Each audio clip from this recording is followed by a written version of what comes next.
when we wait for it. Right, I think we're live. As always, we'll just wait until Facebook catches up. So we'll just have that awkward, what we're doing. Yes. Are we live? Are we not? I'll turn my phone off because that's very unprofessional. So I think we are live. Hello, female bosses. Yes, I can see us in the group. Last time I did, there's a little boy behind us. Hello. I know. Literally all I asked for was 5 minutes. Mummy's working. We can join you. There's plenty of mums in this group. You're going to join. You're live on Facebook. Yeah, so the last time I did a live in here was 2 weeks ago because we did the workshop last week, and I went live in the wrong group. So we're in the right group this time, so that's a good start. So if you are watching, please say hello to us. We don't mind chatting away to ourselves because obviously I'm not alone today, but you know what, it's always good to have people watching. I can see there's 5 people on already, so if you are here, say hi. Hi Nathalie, hi Zoe, both my clients. It's nice to see those guys on. And if you are watching a replay, give us a hashtag replay. But today I have a special guest with us, and she is someone that talks about something that's like I'm really passionate about as well. So would you like to introduce yourself to the female bosses? Hello, female bosses. I am Niki Dykes. This is my cheeky son who is supposed to be getting looked after by his father, Dylan. I am an intuitive eating and body love coach. A lot of the work that me and Jen do crosses over, but we do have, there's little differences, there's little separations that makes it more of a niche. We'll talk about that later.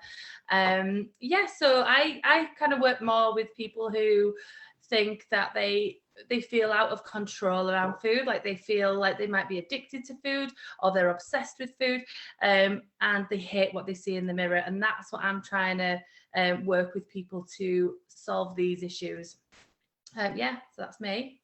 Yeah, and how did you like get into this? Like what made you want to get into this? Myself, I think just from my own experiences. So I was dieting for 20 years, and it's an increasingly, so the yo-yo dieting cycle I'm talking about, so the famous diet brands, I won't name any because we all know who they are.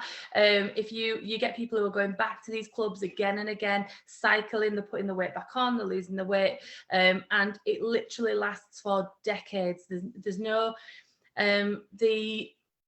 sorry, I have got a habit of going off on a tangent as well, so I'll interrupt you. Yeah, cut me off. So I'm trying to get the, sorry about this, my husband is taking my little boy out of the room. I can't concentrate with you. You distracted me, darling. Yes, you can take my juice. He wants my smoothie. That's all he's come for. He doesn't want me. So yeah, I want to work with people who feel like they're stuck. I got to a point with dieting, as I say, these big diet clubs where I've gone back and failed so many times. I felt like a failure. That even thinking about trying to eat anything that was healthy or good for me, or even thinking about exercise, made me want to binge. Like I couldn't even get the first step into the diet. Like when I was younger, I'd start on the Monday and I'd be, you know, I'd do great for like however long, weeks or days or whatever. But I got to a point where I couldn't even entertain a vegetable because it felt like oppression. I felt obsessed, and I was Googling, am I addicted to food? And which I know we've spoke briefly about, haven't we? Which is just, it's ridiculous to think how we let we don't let ourselves. Some of us get so trapped by this diet culture and this cycle that we end up, it takes over your life. And so yeah, that was my experience. And then when I found intuitive eating and I got myself out of that, then, and I was a midwife, I am a midwife, but I've quit my job to do this. And it's rewarding to help other people realize that there is another option. You're not either going to keep on gaining weight forever until you die, or keep going to those same diet clubs that are leading you in a restrict binge cycle. There is another option. Yeah, definitely. I totally agree. And yeah, you mentioned we have like different approaches, but I think like our end goal with our clients is pretty much the same thing as such. Like, we want our clients to be like confident and be able to just live the life and just not think about food, or actually think about food and enjoy thinking about food. And like, I've got a couple of actually quite a few of my clients watching now, and there's a few ladies on here who are my clients. So there's a few more on now, so say hi, and if you do have any questions for us, just let us know, we'll happily answer them. But my clients obviously know that I do work on not restricting food, but I do talk about like calorie counting and like, you know, looking at the plate method and that kind of thing, to give people a bit more of a structure and guidance around it. But you work in like a different approach, don't you? Because you don't work towards like the end goal of weight loss as such. Yeah, well, I think everybody, it's a very, although so many women kind of struggle under the same umbrella of this topic, I think it's such an individual thing. And there's people who are gonna hear what I say and think, God, I connect to exactly what she's saying. That's what I need. And what I do is more mindset work, because to be honest, diets can mess with people so much that. So what I think is, if someone might work with me, and then the end point is, the very last thing that I talk about is, right, now let's start to think about nutrition and exercise. So that's not something that I cover in the slightest. So that is where I would go, you need to speak to Jen. You know what I mean? Like, that's what I would deal with. I'm helping people who I think feel almost desperate, and it's not desperate to lose weight, which I think is a common thing for all women, just because we live in this society, but it's people who are desperate because they don't know what another option is, but they cannot do another diet. So it just depends, obviously, where people are in their own mindset to what they need, isn't it? Yeah, definitely. And it is crazy how people, like, especially women, that view the bodies, and it's always about like how you're looking, and rather than what your body does for you. And I know one of my clients watching now, I'm not going to name any names, but she knows that she's quite negative about her own body. She knows she's negative, and she's trying to get out of it. And I'm coaching her through that. But I definitely think that you would have some like really good top tips for her. Yeah, it starts when we're so young that we don't even realize it's happening, and we're completely surrounded by diet culture. And it is, and I am aware that some men do struggle with a negative body image. However, vastly more women struggle with negative body image, and it is imposed on us by society, and we internalize it so much that not in a judgy way, this is just what happens because of your brain. That myself, when I was dieting, would look at people who were overweight and think, God, how can you get that big? I don't think I would get that big. And now I know that it was fear. I was scared that I was going to get put on weight. I was judging them because really I was judging myself. So it's that mirror thing, isn't it? And I think a lot of the work that I do is accepting your own body, and that in turn involves other people's bodies, and that internalized fat phobia that is so hard to recognize. But once you recognize that it's there, it's actually really freeing to stop, because what I think is we are all intelligent and we are all worthy, and we can all talk about much more important things than don't you think Sharon's put the weight back on, or you know. And as I said, I'm a midwife, so that is obviously a female-based profession. And when it's quiet, God, we sit there talking such crap about, oh, what diet are you doing? Is so-and-so back on Slimming World? Well, do you think that so-and-so lost weight? And it's like, oh my God, why are we still talking about each other's bodies?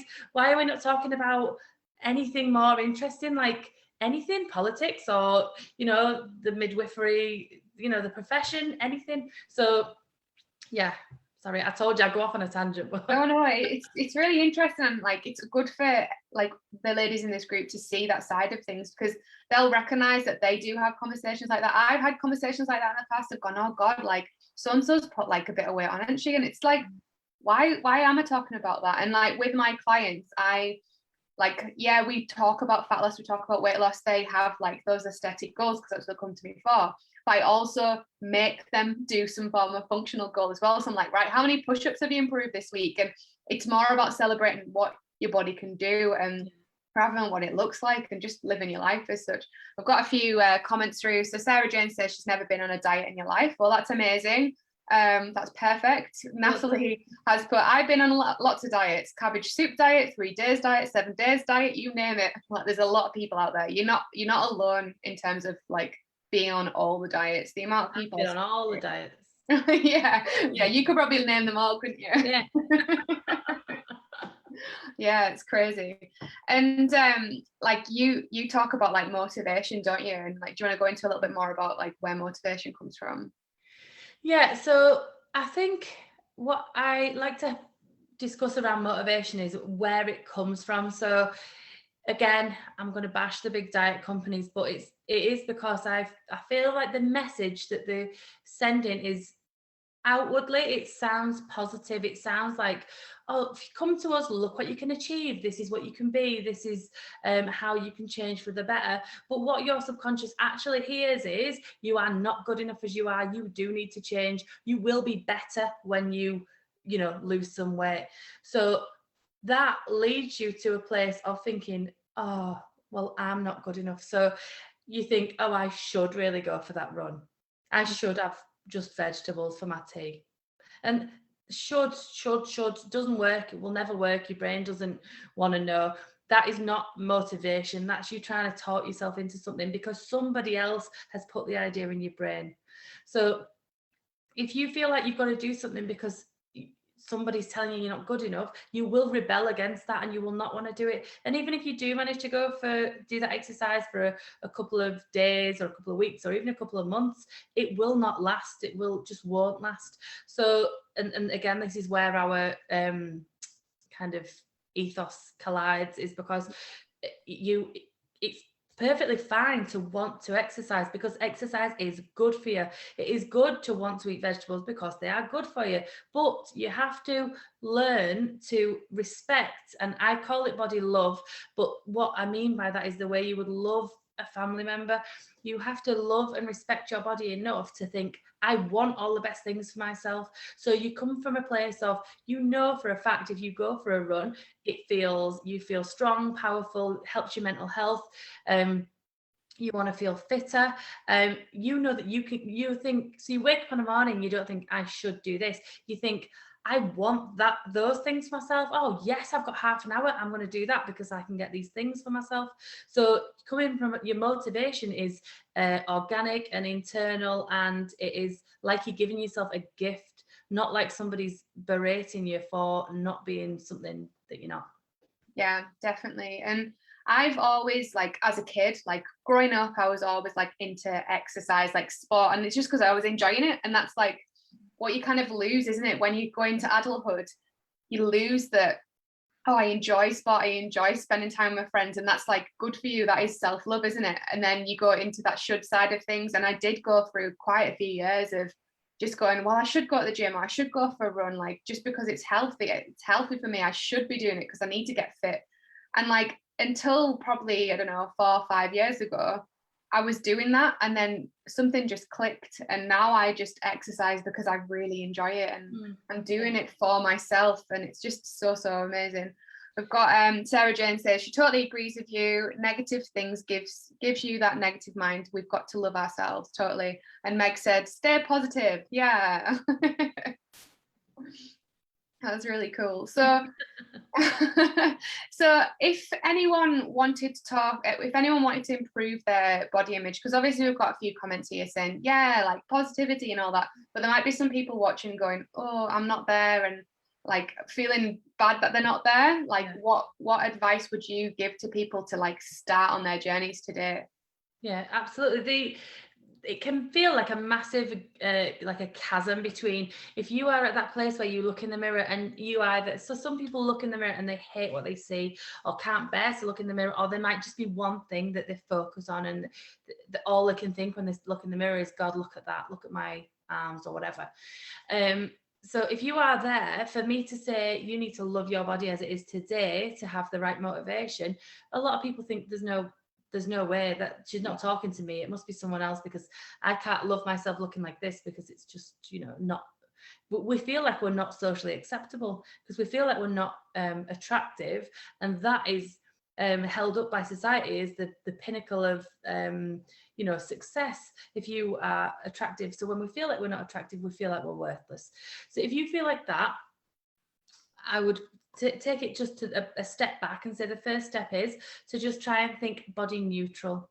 So body neutrality is, so and a lot of people argue that should be the only goal, body neutrality, because if you then aim for body love, that is then you're saying that the most interesting thing about you is how you look. I don't agree with that, because I think that living in this society that we do today, it's very, very difficult to not care about how you look, and that's not me anyway. I do care about how I look. I like to look in the mirror and think I look great. Yeah, you know I mean? And like I think we should as well, and especially like I think I commented on one of your posts a week or so ago, and it was like, when you're ovulating, like we are programmed to think we're actually sexy. So we'll look in the mirror and go, oh yeah. And like, why shouldn't we like look in the mirror and go, yeah, come on, and shaking our bums? I must be ovulating all the time, Jen. That's it. Yeah, so but body neutrality for me is a stepping stone. So I think that if you look in the mirror, so I always say this to people, but if you look in the mirror, you cannot stop that first mean thought. So if you have a instant thought of, oh God, look at my arms, like, oh, my arms are fat, the first thing you can do is just stop that thought. So you can stop the second and the third and the spiral of nasty thoughts to yourself. It doesn't have to be a bad day. Get yourself into the habit of getting out of the shower, look in the mirror. When you have that thought, just go, no, I have arms. That's it. Like, it is a body. It is not, you don't have to stand there and look at yourself. You don't have to beat yourself up. Do not be mean to yourself. You wouldn't be mean to someone else. You wouldn't say that stuff to your mum or your sister. So look in the mirror. If you think that horrible thought, I hate my whatever, just stop. Not, I have fat legs. Stop, I have legs. That's it. After a few weeks or however long, people are all different. Because at first that will feel strange and alien and like it's not a valid point, but you will get used to it. So say it's a couple of weeks, then when you say it and it feels normal to you, so no, I have legs, then the next point is I have legs, and you know what? My legs allow me to go for a run, to walk to the shop, to climb the stairs, to pick my kids up, walk around my kids.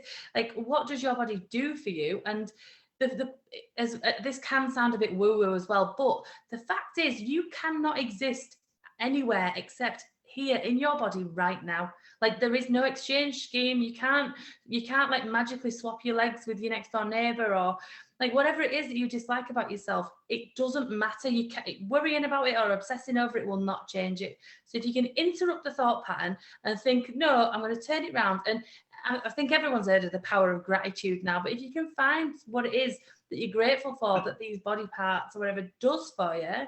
And as well, I'm cautious to point out that everybody is not always in an able body, but we all have hearts that are beating, we all have lungs that are breathing, and everybody's body is on their side. It's working hard day and night to make you the best version of yourself. Now, our subconscious sometimes is not aware of the fact that we don't want to eat any high calorie foods at all because we want to be a size 10, but our subconscious is like, no, we'll keep you safe, have some more fatty foods. And we have to learn that our brain's not working against us. It's not that our body is rebelling against us. It's not. It's trying to help us, but we just have to find some kind of harmony where we can exist in our body and realize we're on the same team without a war as such. Yeah, definitely. And it's really interesting whenever I speak to any like other experts, and like this is my own view as well. Everyone needs to see their bodies as like a functioning machine. It's not just you have an arm or you have a leg. Like your mind, your body, your digestive system, everything is linked, and it's all working together. And if your mind's not broken, but if your mind needs like just tweaking and fixing a bit of oil through it to get rid of the negative thoughts as such, then why not? And then the rest of it, your body might actually improve it. And I talk a lot about stress with my clients, and having negative thoughts about yourself can actually stress you out, which actually can make you hold weight and make you not lose the weight, so your body's not Absolutely. functioning. It's really important to remember that everything is linked. Absolutely, I completely agree with that. Sorry to go off topic, but it's gone so dark because it's just all of a sudden gone a big black cloud outside and it's snowing and hailstoning. Oh, it must be going west, because we've had that all day and we've got sun now. We had sun before. So, oh well, it's really coming down. I can't believe it. I thought the lighting's lovely when I started and it's all dark now, so apologies for that. But yeah, it's so linked. And I mean, I can't give you any scientific studies on this because I haven't got them off the top of my head. However, it is well researched that the gut and the microbiome in the gut is so linked to our mental health. And you know, it's your nerves that they actually can communicate through your nerves and your hormones, and it's everything's so intertwined. And what you eat does affect your mood, and then your mood does affect what you eat, as you know. And as you say, it's got to be a balance. So this is another thing. It can't, like I say this to my clients, you can't have rigid, like a traditional diet wants you to be on the wagon or off the wagon. You can't be black and white in one box or another box, because if you do it, you can be successful for as long as you want, but you will fall off that wagon. You will end up, and then you probably crash and tumble off, and that's where people gain more weight than they started with, because it's not sustainable. So it's about, for me, I mean, the line of work I do, for me, it's about healing your thoughts and your beliefs and your relationship, your emotional relationship with food and your mindset, and then learning how to look after yourself in the best way, because I want my clients to be healthy.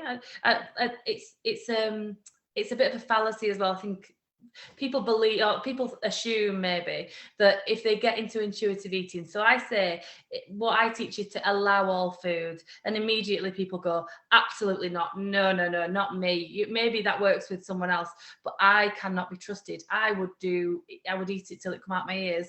And it's just not the case, because when you've done this mindset work and when you've figured out what it is that is causing the issue and the feeling of obsession, then when you make it that food is just a tool, you get to choose, right, this is what I want to put in my body right now. You get the power to go, I can have a bite of cake and I can have an apple. You don't have to say, I'm either going to eat a full slice of cake or a full apple. You can just have what it is that your body needs and what your body wants, and be rational about it without it taking over it, you know, emotionally.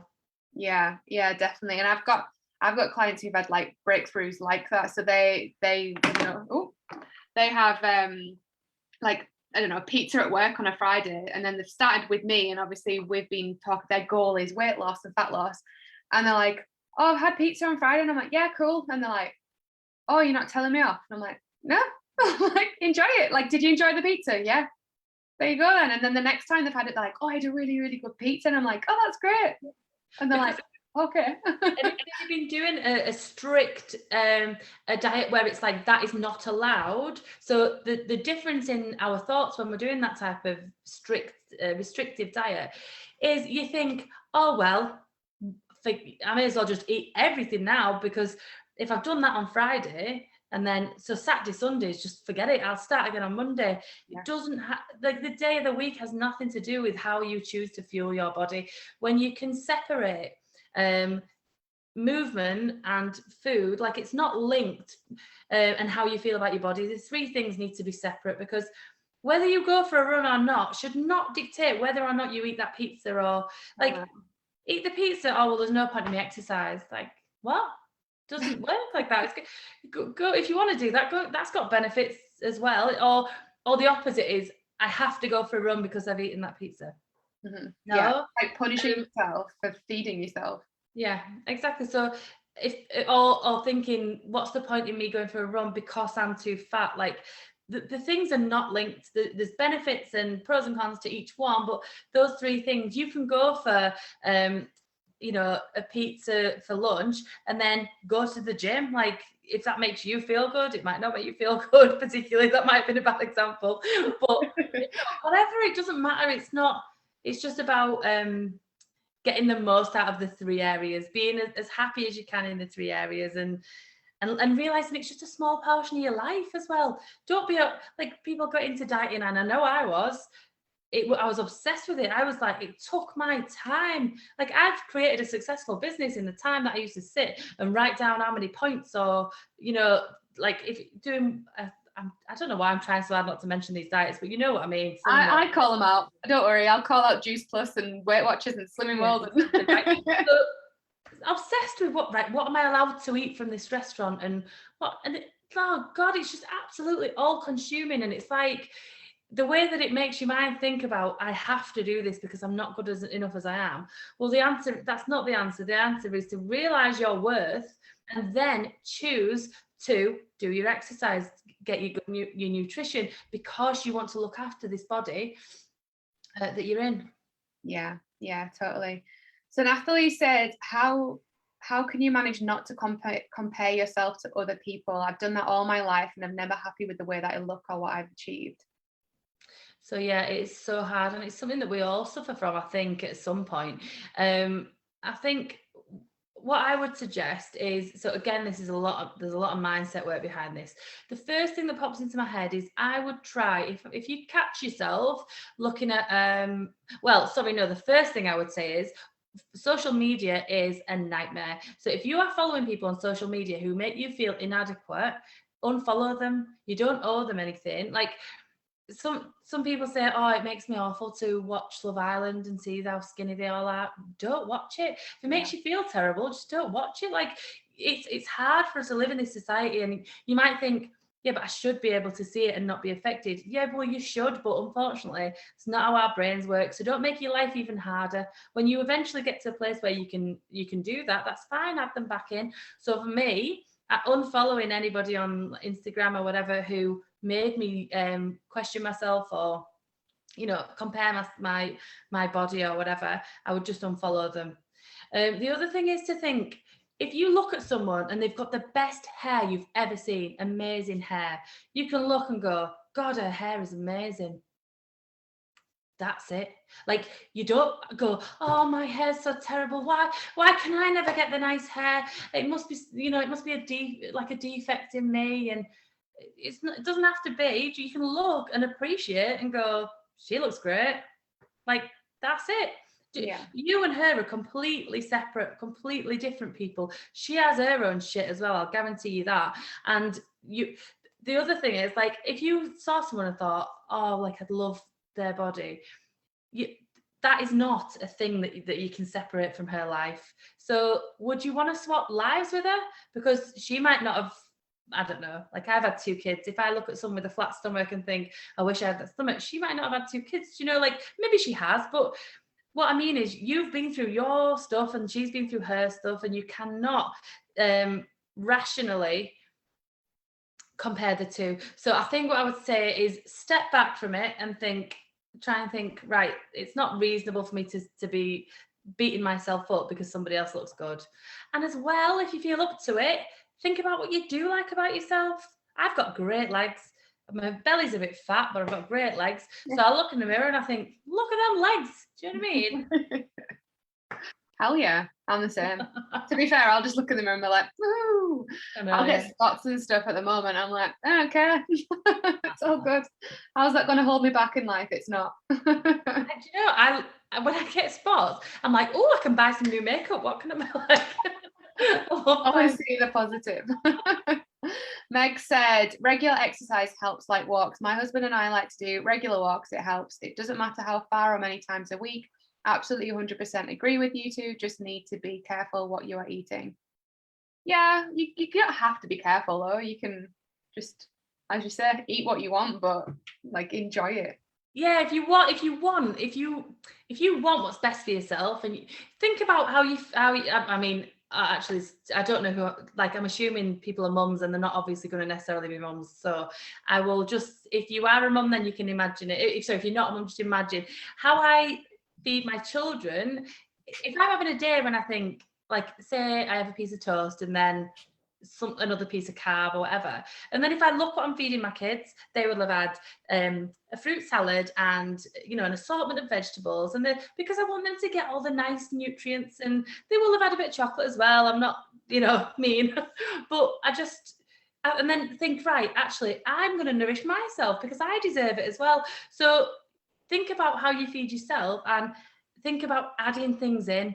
So like being careful to me is like, it implies like almost like a fear of certain foods. But if you think about all the things that are going to bring you health and joy as well, because I mean, it's lovely to have a nice big salad, or don't think so if you're in like not a lack mindset, like a strict restriction diet mindset.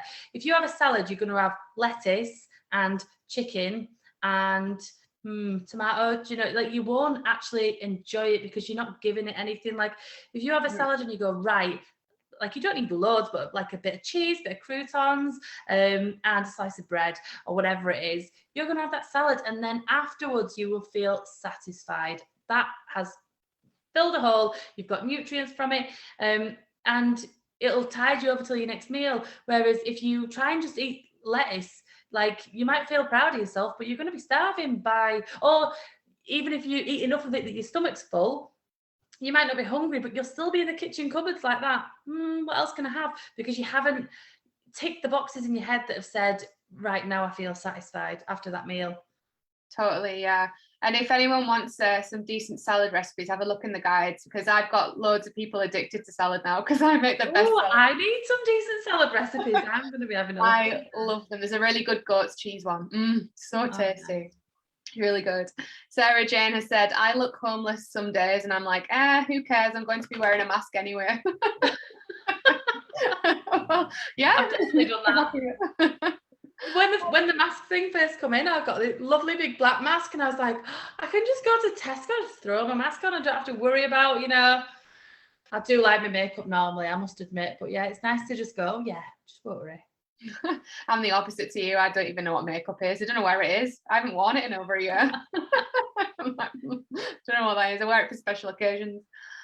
So do you have anything else before we go? Because I don't think there's any more comments that you'd like to share with these ladies. I think I've prattled on enough, to be honest, Jen.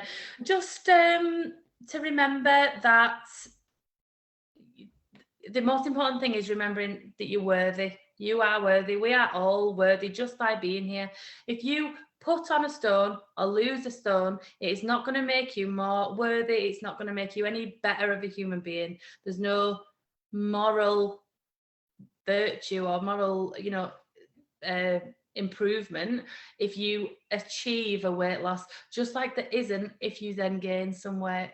So try and just isolate your worth from anything that you're doing around food and exercise, because you are worthy regardless of all the best things in life. Yeah. And don't wait for your life to start when you feel like you'll look good enough to wear a bikini, because just go to the beach. Just get a cozy that you feel comfy in. Go to the bloody beach. Don't worry about, next year maybe, or if I don't lose a stone, I can't go on, I can't enjoy this holiday, because you're missing out on memories, and it's just not a good enough excuse. We just go and do it, and don't worry about it. I love that. And if you guys are watching on replay, or the guys who are watching at the moment, if you've got any further comments or questions, just pop them in, because Niki's in this group, so I'm sure she'll come in and answer any questions. And if anyone is thinking, I could really do with Niki's help, how can they get in touch with you?